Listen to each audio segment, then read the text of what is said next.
कोलकाता के Calcutta high court में Wednesday को एक ऐसी हियरिंग हुई जो पूरे वेस्ट बंगाल की पॉलिटिकल दुनिया में डिस्कशन का टॉपिक बन गई। ये हियरिंग थी तृणमूल कांग्रेस की पिटीशन की, जिसमें पार्टी ने कोर्ट से डिमांड किया था कि इलेक्शन स्ट्रेटेजिस्ट प्रतीक जैन और उनके आईपैक के ऑफिस से allegedly seized confidential political data को प्रिजर्व किया जाए। ये केस इसीलिए हाई वोल्टेज बना क्योंकि ये डायरेक्टली मामला ईडी की रेड्स और ममता बनर्जी के एलिज्ड एक्शन से जुड़ता है, जिसका लिंक कोल स्कैम के मनी लॉन्ड्रिंग इन्वेस्टिगेशन से है। कोर्ट में पहले ही टेंशन का माहौल था और जैसे ही हियरिंग शुरू हुई, additional solicitor general SV Raju ने बेंच को सबमिट किया कि ईडी ने एक्चुअली कुछ भी सीज नहीं किया है। ये लाइन ही पूरे केस का सेंटर बन गई। एएसजी राजू ने साफ कहा that nothing has been seized by the ED and it was Mamata Banerjee who took away the files and devices. Justice Suvra Ghosh ने पंचनामा की तरफ पॉइंट आउट किया, जिसमें क्लियरली दिखा कि आईपैक के ऑफिस से या प्रतीक जैन के प्रेमाइसेस से 8 जनवरी को कोई सीजन नहीं हुई। बेंच ने कंक्लूड किया, in view of such submissions nothing remains to be dealt with and the application is disposed of. इस लाइन के साथ ही तृणमूल कांग्रेस का पिटीशन डिस्पोज ऑफ हो गया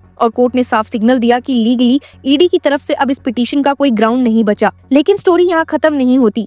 साथ ही ईडी का पिटीशन भी था, जिसमें ममता बनर्जी का एलिज्ड ऑब्स्ट्रक्शन की बात की गई थी। ये मैटर एडजर्न कर दिया गया क्योंकि एएसजी ने बताया कि सिमिलर पिटीशन सुप्रीम कोर्ट में भी फाइल्ड है। राजू ने आर्ग्यू किया, we have filed 2 matters before the supreme court wherein we have made same prayers. Let the matter be adjourned. The Supreme Court will hear it. Court ने इस request को accept करते हुए एडजर्नमेंट अलाउ किया। दर्शकों, जहां एक तरफ मामला कलकत्ता हाई कोर्ट में इस लेवल पर चला है, वहीं इसके बाद ही एक और सेंसेशनल अपडेट भी आ गई। अब सुप्रीम कोर्ट स्टेज पे भी ड्रामा रेडी है, यानी कि सुप्रीम कोर्ट 15 जनवरी को सुनेगी petition filed by ED against Mamata Banerjee for allegedly obstructing the seizure of IPAC office. Bench में justice Prashant Kumar Mishra and justice Vipul M Pancholi इस आर्टिकल 32 पिटीशन को सुनेंगे। पिटीशन में West Bengal state chief minister Mamata Banerjee और West Bengal police officials Rajiv Kumar, Manoj Kumar Verma and Priyavrata Roy को respondents बनाया गया है। ईडी का कंटेंशन है कि चीफ मिनिस्टर की प्रेजेंस और फाइल्स ले जाने के एलिज्ड एक्शन ने इन्वेस्टिगेशन को इंटिमिडेट और कॉम्प्रोमाइज किया और स्टेट एडमिनिस्ट्रेशन रिपीटेडली अनकोऑपरेटिव रही। ईडी सुप्रीम कोर्ट से सीख कर रहा है कि न्यूट्रल सेंट्रल एजेंसी जैसे कि सीबीआई से इंडिपेंडेंट इंक्वायरी हो। क्या सुप्रीम कोर्ट हियरिंग भी वैसी ही होगी जैसी कलकत्ता हाई कोर्ट में वेडनेसडे को हुई, जब हीटेड और क्लैश के चलते जज भी हैरान रह गई। यहाँ तक कि हियरिंग के अंत में एसवी राजू ने कोर्ट से माफी भी मांगी for his loud arguments. Senior advocate Menaka Guruswamy को भी कहते हुए सुना गया that mister Raju does not know the difference. I am surprised you are having momentary amnesia. ये सब कुछ हुआ है बुधवार की हियरिंग के दौरान। दर्शकों, जब हियरिंग स्टार्ट हुई, एएसजी एसवी राजू ने पहले ही रिक्वेस्ट की कि हियरिंग को एडजर्न कर दिया जाए क्योंकि सिमिलर पिटीशन सुप्रीम कोर्ट में पेंडिंग है। लेकिन टीएमसी की counsel senior advocate Menaka Guruswamy ने इंसिस्ट किया कि टीएमसी का पिटीशन सुनना चाहिए। गुरुस्वामी ने आर्ग्यू किया, we don't know what the ED had filed before the Supreme Court. We TMC want our political data to be safeguarded. In Puttaswamy, the right to privacy was protected. We are not before the Supreme Court on caveat. We request that our data be protected and not used against us. Raju ने TMC की plea को oppose करते हुए कहा कि दोनों matters intermingled है और एक ही पिटीशन के कंटेक्स्ट में ही कंसीडर हो सकते हैं। राजू ने ये भी पॉइंट आउट किया कि पिटीशनर ने एफिडेविट फाइल किया है जो पूरी तरह फैक्चुअल नहीं है। उन्होंने आर्ग्यू किया, was he present when the material was seized? No, it is not his case. False statements have been made on oath. The person who swore the affidavit was nowhere in the picture to file the writ petition. SV Raju ने पूरा focus maintain किया कि petition maintainable नहीं है क्योंकि जो person affidavit file कर रहा है उसका सीजर या इन्वेस्टिगेशन से कोई डायरेक्ट लिंक नहीं है। उन्होंने रिपीटेडली हाईलाइट किया कि पिटीशनर को अपनी नॉलेज का सोर्स बताना जरूरी था। अगर सीजर टीएमसी के प्रेमाइसेस से नहीं हुआ और एविडेंस ईडी के पास नहीं है तो ये writ petition fundamental rights violation के ग्राउंड पे खड़ा ही नहीं हो सकता। He said, where is the fundamental right being infringed for the writ petition to be maintainable? उन्होंने आर्ग्यू किया कि पिटीशन वेग है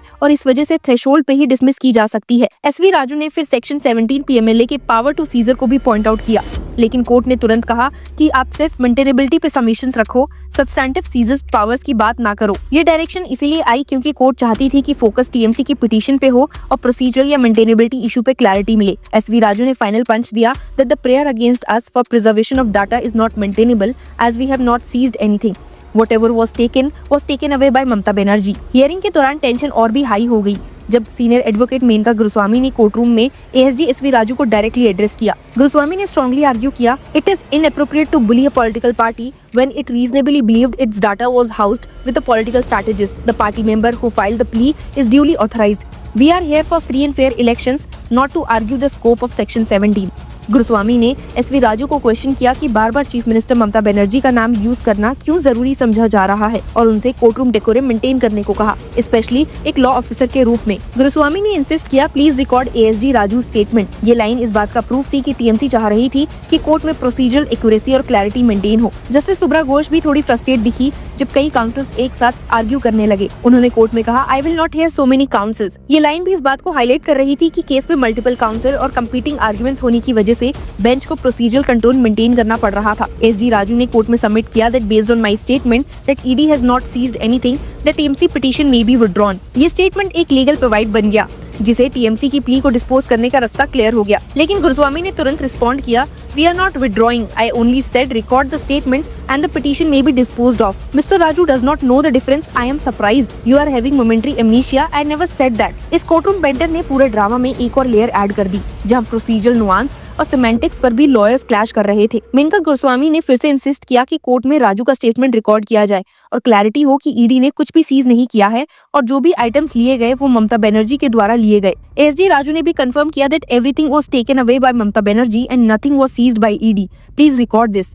ये प्रोसीजरल रिकॉर्ड के लिए इम्पोर्टेंट था और कोर्ट ने इसको नोट भी किया। केस का बैकग्राउंड काफी इंटरेस्टिंग है। लास्ट वीक ईडी ने आईपैक के ऑफिस में रेड किया जो टीएमसी का इलेक्शन स्ट्रैटेजिस्ट है और ये रेड कोल स्कैम के मनी लॉन्ड्रिंग केस में हुआ। रेड के दौरान ममता बनर्जी एलिजली साइट पर पहुंच गई और फाइल्स और डिवाइसेस अपने साथ ले गई।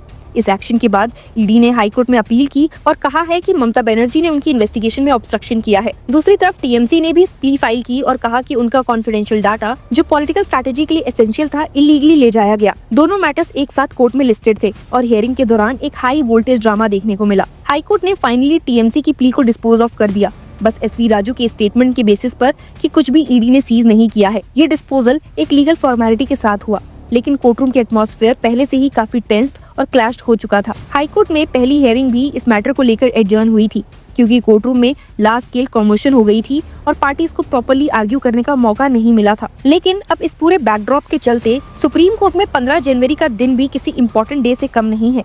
क्या वहाँ भी इसी तरह का क्लैश देखने को मिलेगा? क्या सुप्रीम कोर्ट इस मामले को जल्दी से जल्दी सॉर्ट आउट कर पाएगी? ये केस सिर्फ एक कोर्टरूम ड्रामा नहीं बल्कि वेस्ट बंगाल के पॉलिटिकल सिनेरियो और 2026 के इलेक्शन के लिए भी इम्पोर्टेंट लीगल प्रेसिडेंट बन गया है। पार्टीज के बीच clash, legal strategies, procedural hurdles और पॉलिटिकल अंडरटोन्स, ये सब मिलकर इस हियरिंग को एक हाई प्रोफाइल, हाई टेंशन और क्लोजली वॉच्ड लीगल इवेंट बना देते हैं। कोर्टरूम में आर्ग्यूमेंट्स का शार्पनेस और पॉलिटिकल स्टेक्स का इंटेंसिटी दोनों मिलकर इस केस को मीडिया और पब्लिक के लिए इक्वली फैसिनेटिंग और कॉम्प्लेक्स बना रहे हैं। So stay tuned with us to get all the updates on this case.